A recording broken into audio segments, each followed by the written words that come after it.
Avant même de parler de crise, il faut dire une vérité qui dérange. Les crises ne créent pas la pauvreté. Elles la révèlent. Elles ne détruisent pas les fondations solides, elles exposent celles qui étaient déjà fragiles. Chaque crise économique, chaque inflation, chaque récession agit comme un révélateur spirituel. Elle montre qui vivait sur des principes solides et qui survivait sur des illusions. Et ce que la Bible enseigne, mais que beaucoup n'ont jamais réellement intégré, c'est que les lois financières de Dieu ne s'arrêtent pas quand le monde tremble. Elles fonctionnent précisément parce que le monde tremble.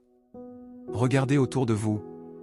Quand une crise arrive, certains s'effondrent totalement tandis que d'autres, parfois avec moins de ressources apparentes, tiennent debout, avancent et même progressent. La différence n'est pas la chance. Ce n'est pas l'origine sociale. Ce n'est pas le niveau d'études. La différence se trouve presque toujours dans les lois qu'ils appliquent, consciemment ou non. Dieu n'a jamais promis un monde sans tempête. Il a promis une sagesse capable de traverser les tempêtes. Dès le début, il est essentiel de comprendre ceci. La Bible ne présente jamais la bénédiction comme dépendante des circonstances extérieures.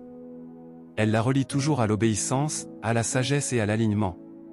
C'est pour cela que des hommes bibliques ont prospéré en pleine famine, en pleine guerre, en pleine instabilité politique.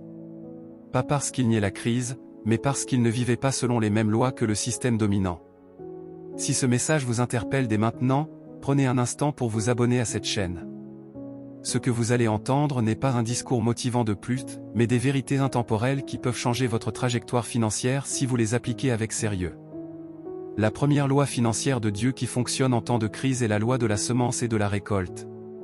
Elle est simple, mais radicale. Tout ce qui existe fonctionne sur ce principe. Ce que vous semez, vous le récoltez. Ce que vous ne semez pas, vous ne pouvez pas l'attendre. En temps de crise, beaucoup arrêtent de semer. Ils se replient, ils se ferment, ils paniquent. Pourtant, la Bible montre exactement l'inverse. Isaac a semé dans un pays frappé par la famine et il a récolté au centuple la même année. La crise n'a pas annulé la loi. Elle l'a révélée. La semence n'est pas seulement financière. Elle est aussi une semence de discipline, de constance, d'apprentissage, de travail fidèle. Beaucoup veulent récolter la stabilité, mais sèment le désordre. Ils veulent la paix financière, mais sèment l'impulsivité. Ils veulent la sécurité, mais sèment l'improvisation. La crise teste ce que vous semez quand personne ne regarde. Elle montre si votre vie est structurée sur des principes ou sur des émotions. Dieu ne multiplie jamais ce qui est semé dans la peur. Il multiplie ce qui est semé dans la foi éclairée par la sagesse. La deuxième loi que la Bible révèle clairement est la loi de la gestion fidèle. En temps d'abondance, la mauvaise gestion est souvent masquée. En temps de crise, elle devient évidente. Beaucoup confondent bénédiction et augmentation de revenus. Pourtant, la Bible insiste davantage sur la gestion que sur le montant. Celui qui est fidèle dans les petites choses sera établi sur de grandes. La crise ne demande pas d'abord plus d'argent. Elle demande plus de clarté. Où va ce que vous avez déjà? Qu'est-ce qui est gaspillé? Qu'est-ce qui est mal priorisé? Qu'est-ce qui est maintenu par habitude plutôt que par sagesse? Dieu n'injecte pas de nouvelles ressources dans un système désordonné. Il commence par restaurer l'ordre. C'est pour cela que certaines personnes gagnent peu mais vivent dans la paix, tandis que d'autres gagnent beaucoup mais vivent dans l'angoisse. La paix financière est un fruit de la sagesse, pas du montant. Et cette sagesse devient encore plus précieuse en temps de crise. La troisième loi que la Bible révèle est celle de la diversification. Le monde moderne parle de diversification comme d'un concept financier avancé. La Bible en parle comme d'une sagesse élémentaire. Ne mets pas tout sur une seule source. Ne construis pas ta sécurité sur un seul pilier. Celui qui dépend d'un seul canal est vulnérable au moindre choc. Les crises frappent souvent une industrie, un secteur, un modèle à la fois. Ceux qui ont développé plusieurs compétences, plusieurs sources, plusieurs options respirent même quand une porte se ferme. Ceux qui ont tout mis sur une seule carte paniquent quand elle tombe. La diversification n'est pas un manque de foi. C'est une foi mature. C'est reconnaître que Dieu peut pourvoir par plusieurs canaux et que limiter Dieu à un seul schéma est une forme subtile d'incrédulité. En temps de crise, cette loi protège, stabilise et ouvre des portes que d'autres ne voient même pas. La quatrième loi est celle de l'adaptabilité. La Bible montre que les sages discernent les saisons. Ils ne s'accrochent pas à ce qui ne fonctionne plus par nostalgie ou par orgueil. Ils ajustent leur stratégie sans compromettre leurs valeurs. Beaucoup échouent en temps de crise non parce qu'ils manquent de foi, mais parce qu'ils refusent de changer. Dieu ne change pas, mais les méthodes changent. Ceux qui prospèrent en temps difficiles sont ceux qui restent ancrés dans les principes tout en étant flexibles dans l'application. Ils apprennent, ils observent, ils évoluent. La rigidité mentale est souvent plus dangereuse que la crise elle-même. La 5e loi est celle de la générosité stratégique. En temps de crise, la générosité devient rare. Et c'est précisément pour cela qu'elle devient puissante. La Bible enseigne que celui qui donne aux pauvres prête à Dieu. Ce principe ne s'arrête pas quand l'économie ralentit. Il devient même plus actif. La générosité biblique n'est pas de l'inconscience financière. Elle est une expression de confiance et de discernement. Elle ouvre des portes relationnelles, elle attire la faveur, elle crée des alliances invisibles. Beaucoup ferment leurs mains en temps de crise et se demandent pourquoi tout se ferme autour d'eux. La 6e loi est celle de la discipline personnelle. Les crises exposent les habitudes. Ceux qui vivaient déjà sans discipline s'effondrent plus vite. Ceux qui avaient appris à gérer leur temps, leur énergie et leurs ressources tiennent le cap. La discipline n'est pas spectaculaire, mais elle est puissante. Se lever avec intention. Planifier. Apprendre constamment. Refuser la passivité. Ces choix simples deviennent des boucliers invisibles quand le monde devient instable. Dieu bénit la diligence, pas la précipitation. Si vous écoutez jusqu'ici et que vous réalisez que certaines de ces lois n'étaient pas pleinement appliquées dans votre vie, ne vous condamnez pas. La révélation n'est jamais donnée pour accuser, mais pour réorienter. La crise peut devenir un tournant, pas une condamnation. Dans ce qui vient, nous verrons pourquoi certaines personnes semblent toujours se relever plus fortes après chaque crise et comment la Bible explique ce phénomène de manière très précise. Restez connectés. Quand on observe ceux qui traversent les crises sans être détruits, une chose revient constamment. Ils ne vivent pas dans la réaction, mais dans l'anticipation. La Bible appelle cela la sagesse. Et cette sagesse se manifeste par des lois spirituelles et pratiques que Dieu a établies bien avant les systèmes économiques modernes. Ce que beaucoup ignorent, c'est que ces lois ne sont pas optionnelles. Elles fonctionnent même quand on les méconnaît, et elles continuent d'agir même quand le monde est instable. L'une des lois financières de Dieu les plus puissantes en temps de crise est la loi de la préparation. Joseph en est l'exemple le plus clair. Dieu ne l'a pas averti de la famine pour qu'il prie davantage seulement, mais pour qu'il prépare une stratégie concrète. Il y a une différence fondamentale entre être spirituel et être préparé. La préparation n'est pas un manque de foi, c'est une foi intelligente. Beaucoup de croyants prient pour être épargnés par la crise, alors que Dieu leur donne la sagesse pour s'y préparer. La Bible montre que les saisons difficiles sont prévisibles, même si leur forme exacte ne l'est pas. Celui qui attend que la crise arrive pour réfléchir est déjà en retard. Celui qui se prépare pendant les périodes calmes traverse avec beaucoup plus de paix. La préparation inclut l'épargne, l'apprentissage, la réduction des dépendances inutiles et le développement de compétences transférables. Dieu ne multiplie pas ce qui est mal préparé. Il bénit ce qui est prêt à porter du fruit. Une autre loi essentielle est celle de la valeur. En temps de crise, l'argent circule moins, mais la valeur circule toujours. Ceux qui comprennent cette loi cessent de paniquer. Ils se demandent plutôt comment devenir plus utile, plus compétent, plus pertinent. La Bible enseigne que celui qui est habile dans son travail se tient devant les rois. Cela ne dépend pas de l'économie, mais de la valeur que vous apportez. Beaucoup de personnes deviennent invisibles en temps de crise parce qu'elles n'ont jamais développé de valeur claire. Elles faisaient ce qu'on leur demandait, sans jamais aller plus loin. La crise révèle alors un vide. À l'inverse, ceux qui ont investi dans leur savoir-faire et leur savoir-être deviennent indispensables. La valeur protège. Elle attire des opportunités même quand les portes se ferment ailleurs. Il faut aussi parler de la loi de la sobriété.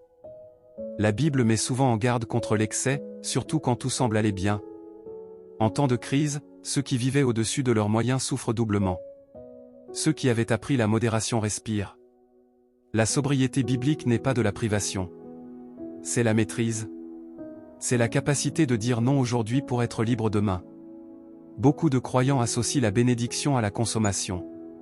Or la Bible associe la bénédiction à la paix. Une vie financièrement bénie n'est pas celle qui consomme le plus, mais celle qui dépend le moins. La crise dépouille les illusions et révèle la réalité. Ceux qui ont appris à vivre avec sagesse découvrent que leur stabilité ne dépend pas du système, mais de leur fondation. La loi de l'obéissance ciblée est également cruciale. En temps de crise, Dieu ne demande pas à tout le monde la même chose. Certains doivent investir, d'autres conserver. Certains doivent se déplacer, d'autres rester. Le danger est de copier les décisions des autres sans discernement personnel.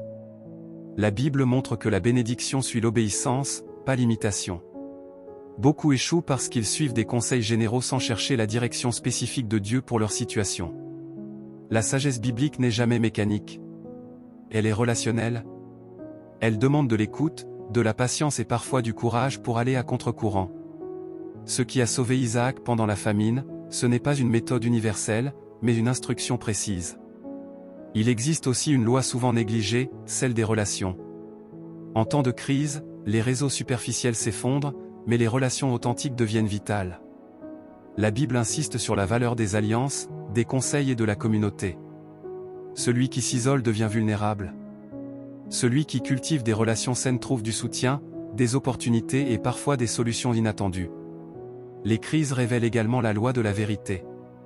Les mensonges financiers ne tiennent jamais longtemps. Les chiffres maquillés, les dettes cachées, les engagements irréalistes finissent par exploser. Dieu est un Dieu de vérité. La stabilité financière commence toujours par l'honnêteté, même quand elle fait mal. Mieux vaut une vérité difficile aujourd'hui qu'un effondrement demain. Un autre principe fondamental est la patience stratégique. La Bible montre que la précipitation coûte cher. En temps de crise, beaucoup prennent des décisions sous la pression de la peur. Ils vendent mal, ils s'endettent mal, ils abandonnent trop tôt. La sagesse biblique enseigne à attendre sans être passif, à observer sans se figer, à agir sans paniquer. La patience n'est pas l'inaction. C'est la capacité de ne pas sacrifier l'avenir pour soulager une peur immédiate. Ceux qui réussissent à long terme sont souvent ceux qui ont su tenir pendant que d'autres cédaient à la panique. Dieu honore cette posture intérieure. Enfin, il faut parler de la loi de la confiance alignée. La Bible ne dit jamais de faire confiance aveuglément. Elle dit de faire confiance à Dieu tout en marchant dans la sagesse. La foi biblique ne nie pas les réalités économiques, mais elle refuse de leur donner le dernier mot. Elle s'appuie sur des principes qui ont traversé les siècles, les empires et les crises. Si vous êtes encore ici, c'est que ce message résonne avec quelque chose de profond en vous. Prenez un instant pour réfléchir. Quelle loi appliquez-vous déjà, même sans le savoir? Quelle loi avez-vous négligée jusqu'ici? La crise n'est pas une fin. Elle peut devenir une école. Dans ce qui arrive, nous verrons pourquoi certaines crises deviennent des tremplins de prospérité pour ceux qui comprennent le timing de Dieu et comment reconnaître les opportunités cachées là où la majorité ne voit que le danger. Il y a une vérité que peu de personnes acceptent réellement. Les crises ne sont pas seulement des périodes de perte, elles sont aussi des périodes de transfert. Ce que beaucoup appellent chaos est souvent un réalignement. Ce que la majorité fuit devient parfois l'endroit exact où la sagesse biblique produit le plus de fruits. Et c'est ici que se manifeste une autre dimension des lois financières de Dieu, celle que presque personne n'enseigne clairement. La Bible montre que Dieu agit souvent différemment pendant les temps de crise. Non pas parce qu'il change, mais parce que les cœurs deviennent plus attentifs. Quand tout va bien, peu de gens écoutent. Quand tout tremble, beaucoup commencent à chercher la sagesse. C'est dans ces moments que les opportunités les plus profondes apparaissent, mais seulement pour ceux qui savent discerner. La première loi à comprendre dans cette dynamique est la loi du repositionnement. En temps de crise, rester immobile peut être aussi dangereux que de fuir sans direction. La sagesse biblique enseigne à se repositionner sans se renier. Cela signifie parfois changer de méthode sans changer de mission, changer de canal sans changer de valeur, changer de rythme sans changer de direction. Beaucoup perdent des opportunités parce qu'ils sont attachés à une ancienne identité. Ils disent « c'est comme ça que j'ai toujours fait », alors que la saison a changé. La Bible montre que Dieu ferme certaines portes intentionnellement pour forcer un déplacement vers un terrain plus fertile. Ce n'est pas une punition. C'est une protection déguisée. Il existe aussi la loi du discernement des saisons. Tout a son temps. La crise n'est pas le temps de tout lancer, ni le temps de tout arrêter. C'est le temps de faire les bons choix au bon moment. Certains investissements doivent être différés, d'autres doivent être accélérés. Certains projets doivent être simplifiés, d'autres doivent être approfondis. Sans discernement, même une bonne idée peut devenir une erreur. La majorité des échecs financiers en temps de crise ne viennent pas d'une mauvaise intention, mais d'un mauvais timing. La sagesse biblique apprend à lire les signes, à observer les tendances sans paniquer et à agir avec calme. Celui qui comprend les temps n'est jamais surpris longtemps. Une autre loi essentielle est celle de l'opportunité cachée. La Bible montre que Dieu ouvre souvent des portes là où les autres ne regardent pas. Pendant que la majorité se concentre sur ce qui disparaît, les sages observent ce qui apparaît. De nouveaux besoins émergent. De nouvelles façons de servir deviennent nécessaires. De nouvelles formes de valeurs prennent naissance. Les crises changent les priorités des gens. Ce qui était secondaire devient essentiel. Ce qui était superflu disparaît. Ceux qui savent répondre à ces nouveaux besoins trouvent leur place. Ce n'est pas opportuniste. C'est être attentif à ce que la réalité demande réellement. La Bible appelle cela servir avec discernement. Il faut aussi comprendre la loi de la simplification. En temps de crise, la complexité devient un poids. Les systèmes trop lourds s'effondrent plus vite. La sagesse biblique valorise la simplicité efficace. Réduire ce qui n'est pas essentiel. Se concentrer sur ce qui produit réellement. Éliminer les distractions financières, émotionnelles et organisationnelles. Beaucoup souffrent non pas parce qu'ils manquent de ressources, mais parce qu'ils sont dispersés. La crise force parfois une concentration salutaire. Ceux qui acceptent cette simplification gagnent en clarté, en énergie et en stabilité. Une autre loi souvent ignorée est celle de la constance sous pression. Beaucoup commencent bien, mais abandonnent dès que la pression augmente. La Bible montre que la persévérance est un facteur déterminant de la bénédiction. Les résultats visibles arrivent rarement au début. Ils arrivent après que beaucoup ont abandonné. La crise teste la profondeur de l'engagement. Ceux qui continuent à semer, à apprendre, à servir avec fidélité même quand les résultats tardent finissent par voir une percée. Pas toujours spectaculaire, mais solide et durable. Dieu honore ceux qui ne renoncent pas sous la pression. Il est également important de parler de la loi de la vision élargie. En temps de crise, beaucoup rétrécissent leur vision. Ils pensent court terme, survie, urgence. La sagesse biblique invite à voir au-delà du moment présent. Elle ne nie pas l'urgence, mais elle refuse de sacrifier l'avenir. Les décisions prises en temps de crise ont souvent des effets à long terme. Ceux qui réussissent sont ceux qui se demandent non seulement comment tenir aujourd'hui, mais comment être positionnés demain. Cette vision protège des choix irréversibles pris dans la peur. La loi de l'humilité est également centrale. Les crises exposent les limites. Ceux qui refusent d'apprendre, de demander conseil ou de reconnaître leurs erreurs stagnent. Ceux qui restent enseignables grandissent. La Bible montre que Dieu résiste aux orgueilleux, mais donne la grâce aux humbles. Cette grâce devient une ressource invisible en temps de difficulté. Il faut enfin parler de la loi de la confiance active. Pas une confiance passive qui attend que tout s'arrange, mais une confiance qui avance même quand tout n'est pas clair. La foi biblique ne supprime pas l'incertitude, mais elle permet de marcher malgré elle. Si vous traversez une saison instable, sachez ceci. La crise n'est pas forcément un signe que vous êtes hors de la volonté de Dieu. Elle peut être le lieu exact où il affine votre sagesse, réoriente votre trajectoire et prépare une croissance plus saine. Dans ce qui suit, nous verrons pourquoi certains croyants semblent toujours retomber dans les mêmes difficultés financières après chaque crise et comment briser définitivement ces cycles à la lumière des principes bibliques. Il existe un phénomène troublant que l'on observe chez beaucoup de croyants. Ils traversent une crise, s'en sortent plus ou moins, puis quelques années plus tard, se retrouvent exactement au même point. Même stress, même dette, même peur, même blocage. La crise change, mais le scénario reste le même. La Bible ne laisse pas ce schéma sans réponse. Elle révèle clairement pourquoi certains cycles se répètent et comment les briser définitivement. La première raison pour laquelle ces cycles persistent est l'absence de transformation intérieure.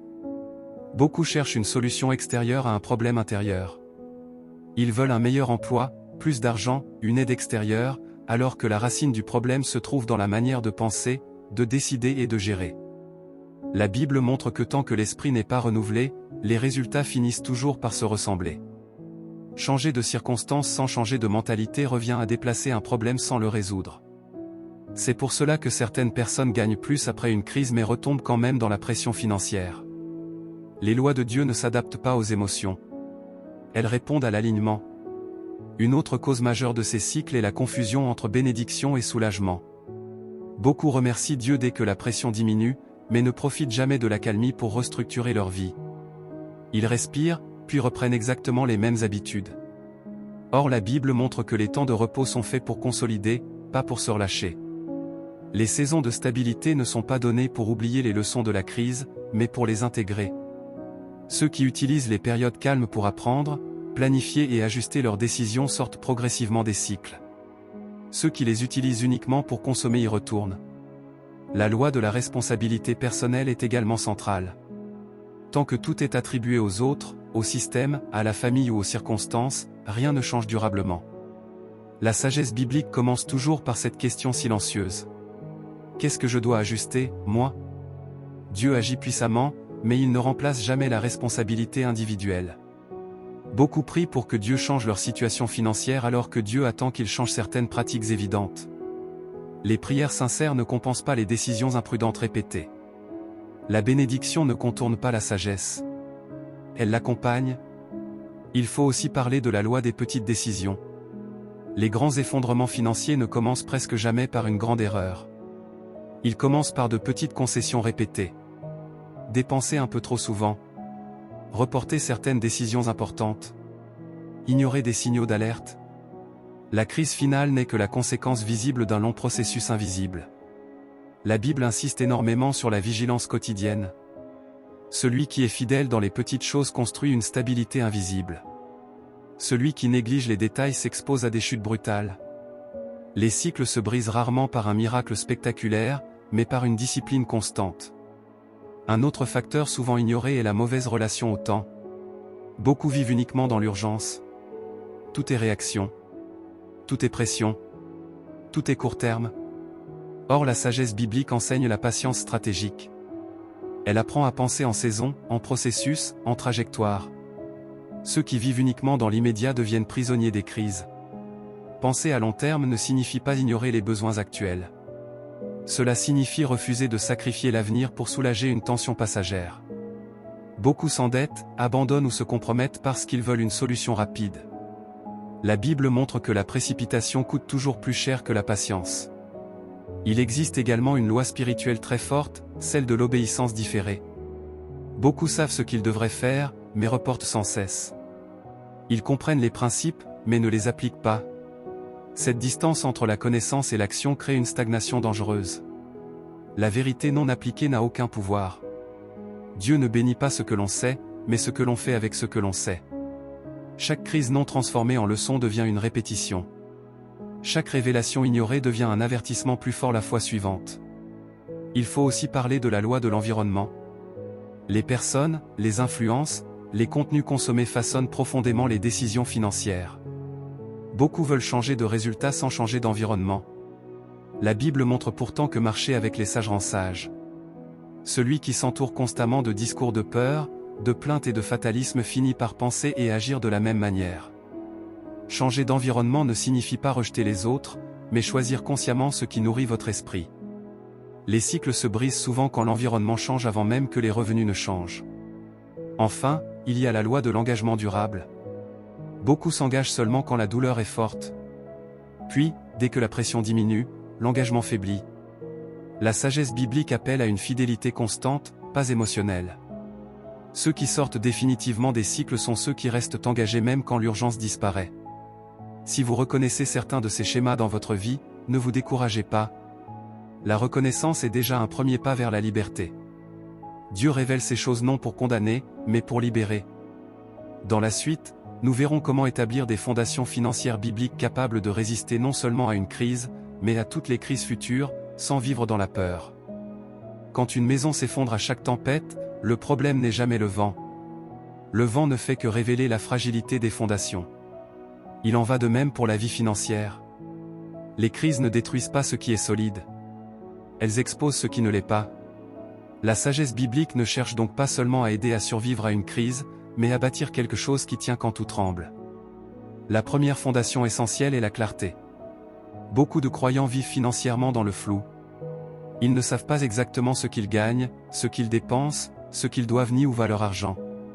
Cette absence de vision crée une illusion de contrôle alors que, dans la réalité, les décisions sont prises à l'aveugle.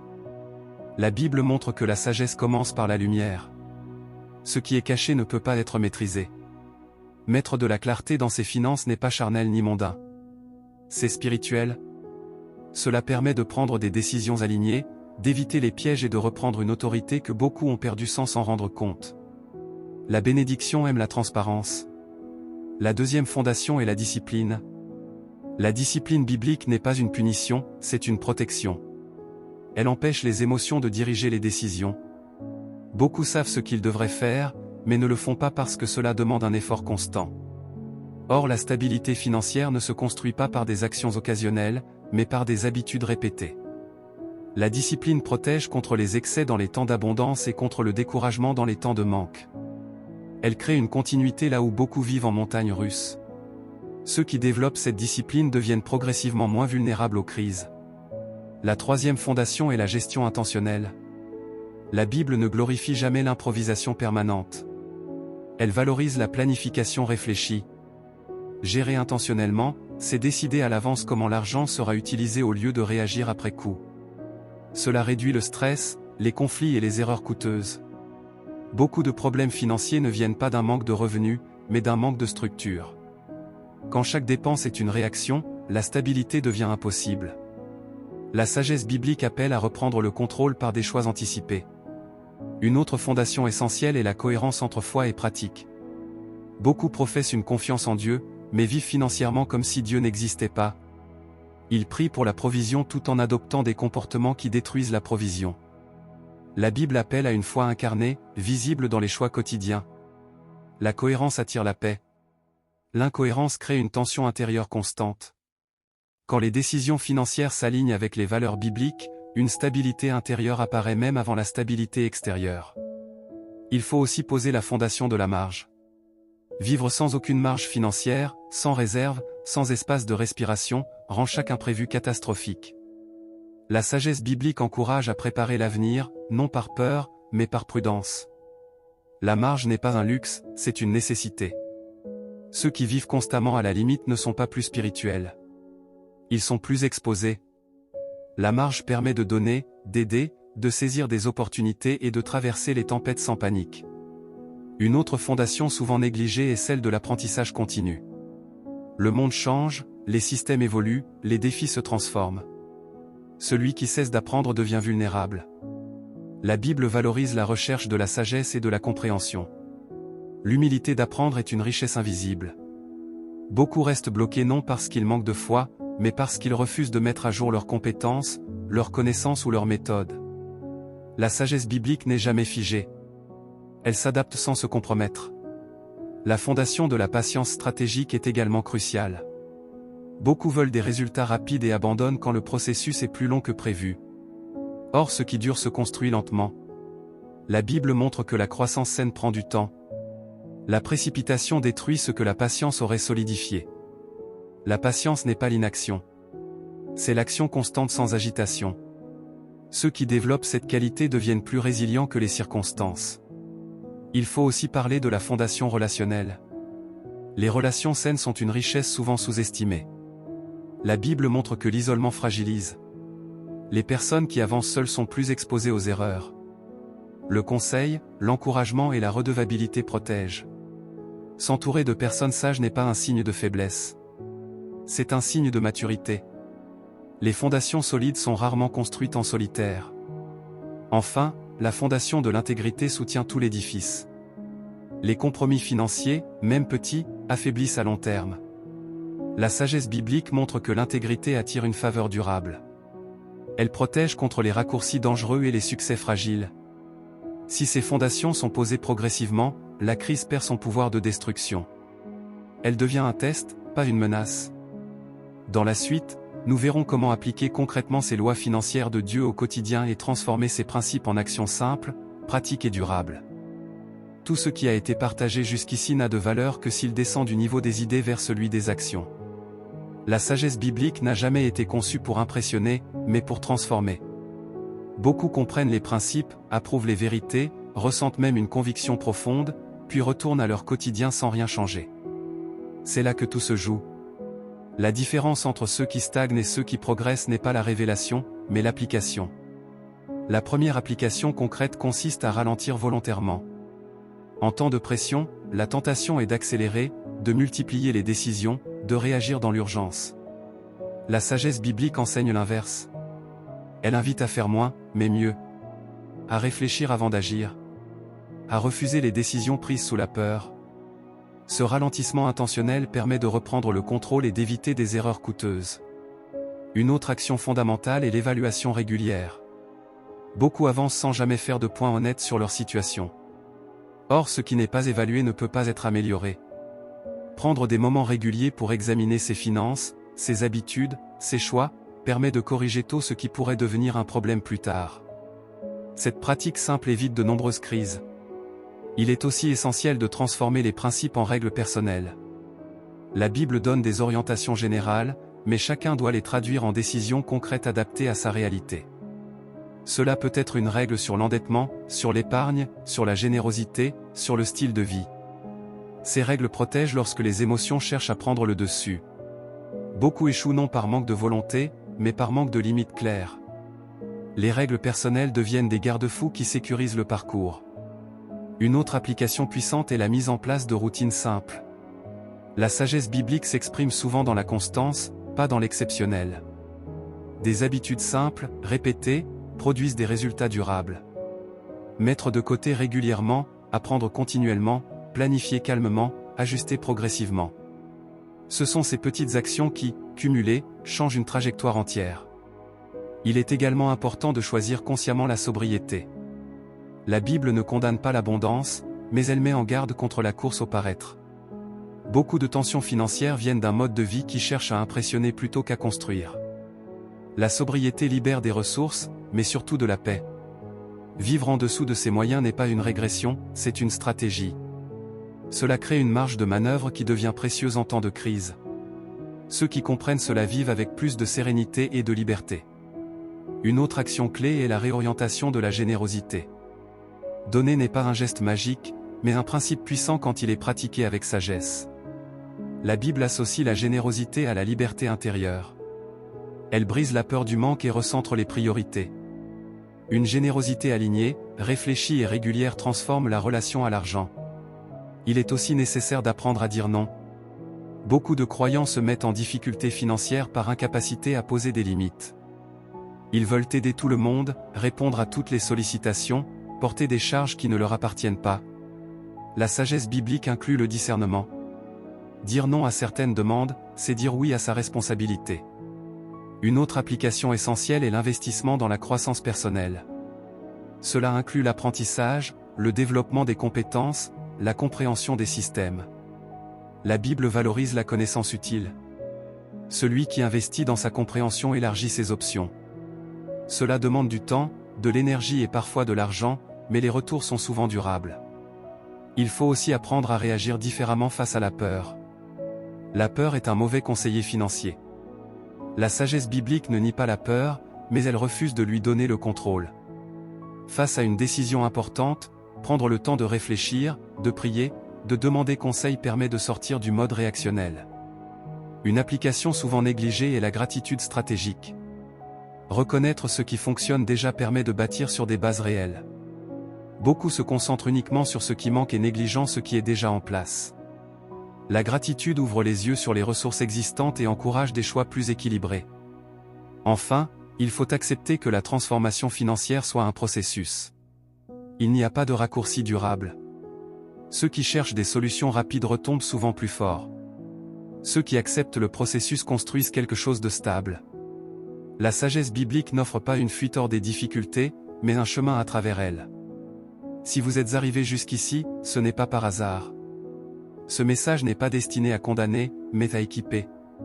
Les lois financières de Dieu ne sont pas réservées à une élite. Elles sont accessibles à tous ceux qui choisissent de les appliquer avec humilité et persévérance. Abonnez-vous à cette chaîne, partagez cette vidéo et appliquez au moins un principe dès aujourd'hui. Un seul pas aligné peut déclencher un changement plus grand que vous ne l'imaginez.